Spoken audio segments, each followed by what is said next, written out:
है ताकि आप कोई झिझक वगैरह महसूस ना करें। मैं कुछ बातें इसके मुताबिक रखना चाहूँगा। आपको सबसे पहले जो है कॉन्स्टिट्यूशन का आर्टिकल नंबर 25, आर्टिकल 25 ये बताता है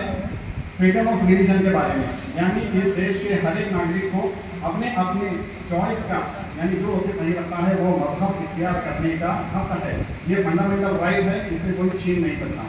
दूसरी बात जो डायरेक्टली जामियात और मदारिस वगैरह के मुताबिक है, आर्टिकल 30 यानी आर्टिकल नंबर 30 इंडियन कॉन्स्टिट्यूशन का, ये आर्टिकल 30 ये बताता है कि all the minorities whether based on religion language shall have the right to establish and administer educational institutions of their choice. इसका मतलब ये है कि माइनॉरिटीज यानी जाहिर सी बात है कि हजरात, मैं जामियात और मदारिस के मुताबिक इंडियन कॉन्स्टिट्यूशन का आर्टिकल 30 वगैरह के मुताबिक बयान फरमा रहा था कि आर्टिकल 30 हमें ये बताता है कि जितनी भी माइनॉरिटीज़ हैं उनको अपने मजहब का तालीमी इदारा कायम करने की मुकम्मल तौर पर आज़ादी है। तो लिहाजा मोहतरम हजरात, उम्मीद है कि कल को अगर कोई आपसे ये सवाल करे कि आपके लिए जो जामिया और मदारिस वगैरह का सिस्टम है कॉन्स्टिट्यूशन के मुताबिक इसकी दलील दीजिए कि ये वैलिड है, तो इंशाअल्लाह आप इसका जवाब दे सकेंगे। मोहतरम हजरात, मदारिस व जामियात की जो कानूनी कार्रवाइयाँ होती हैं वो ठीक से अगर चलाना है, मुनज़्ज़म तरीके से चलाना है, तो जिस तरह इल्म हासिल करना ये सिर्फ उलमा का हक है, यानी उलमा से ही इल्म हासिल किया जा सकता है, उसी तरह अगर हमें कोई अकाउंट्स वगैरह के मुताबिक मसला है तो हमें एक सीए से रब्ता करना चाहिए। उसी तरह कानून पे कोई मसला है तो हमें एडवोकेट से रब्ता करना चाहिए। मैं ये इसलिए बता रहा हूँ कि कुछ जामियात में मैंने ये देखी बात कि अगर अकाउंट का कोई मसला है तो वो भी एक आलिम को जो है सुपुर्द किया जा रहा है हैंडल करने के लिए, या फिर कोई कानूनी मसला है तो वो भी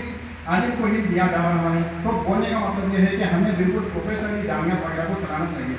और एक छोटी सी बात मोहतरम हजरात, बहुत सारे हजरात को ये खदशा होता है, ये शुबा होता है कि हम अगर हमारी जामिया को रजिस्टर नहीं करेंगे तो भी कोई मसला नहीं है। मोहतरम हजरात, आज के हालात के मुताबिक जामिया को रजिस्टर करना, मदारिस को रजिस्टर करना ना सिर्फ ज़रूरी है बल्कि बहुत ही ज़्यादा ज़रूरी है। और मैं ये बोलना चाहूँगा कि सबसे पहले अगर आप रजिस्ट्रेशन आपकी जामिया का नहीं करेंगे तो आपका एक ऑफिशियल बैंक अकाउंट वगैरह ही नहीं बनेगा, तो जिसकी वजह से टैक्स वगैरह के बहुत से सवाल आपके सामने खड़े होंगे और कैश की शक्ल में जो डोनेशन वगैरह जमा होते हैं उसका तो कोई हिसाब किताब हमारे पास नहीं रहेगा अगर जामिया का रजिस्टर्ड बैंक अकाउंट वगैरह नहीं होगा। लिहाजा जामिया को रजिस्टर करना आज के दौर में ज़रूरी नहीं बल्कि बहुत ज़्यादा ज़रूरी है। बस 3 अहम बातें वगैरह मैं एक रजिस्टर्ड जामिया वगैरह जो होता है उसके मुताबिक बताते चलूँ कि सबसे पहली बात अपना बैंक अकाउंट होगा जामिया का, सब हिसाब किताब वगैरह वहीं से मैनेज होगा। इसके अलावा कितना पैसा आ रहा है, कहाँ जा रहा है, इसका मुकम्मल हिसाब किताब होगा, कल को कोई मसला नहीं होगा। और इनकम टैक्स एक्ट जो होता है इसका सेक्शन 12A,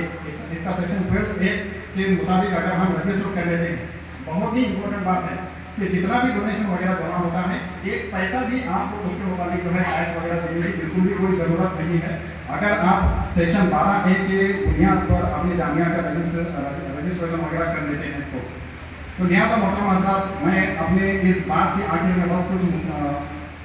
शॉर्ट में कुछ बातें वगैरह रखकर अपनी बात ख़त्म करना चाहूँगा कि मोहतरम हजरात, आप जो है कानूनी इल्म की अहमियत को समझें। दीन का इल्म हासिल करने के अलावा खुसूसन जो जामिया और मदारिस के ज़िम्मेदारान हैं वो कानून का इल्म हासिल करने की अहमियत को समझें। कानूनी इल्म की क्या अहमियत होती है, बस मैं एक छोटी सी मिसाल देकर अपनी बात आगे बढ़ाऊँगा कि दलित समाज की मिसाल। आज़ादी से पहले दलित समाज पर क्या क्या जुल्म होते थे ये हम अच्छी तरह जानते हैं। उन्हीं में के एक शख्स डॉक्टर बाबा साहब अम्बेडकर जो खड़े हो गए, उन्होंने उनके समाज के लिए जो है अल्हम्दुलिल्लाह कितनी सारी आसानियाँ और कितने हुकूक दिलाई है हम अच्छी तरह जानते हैं।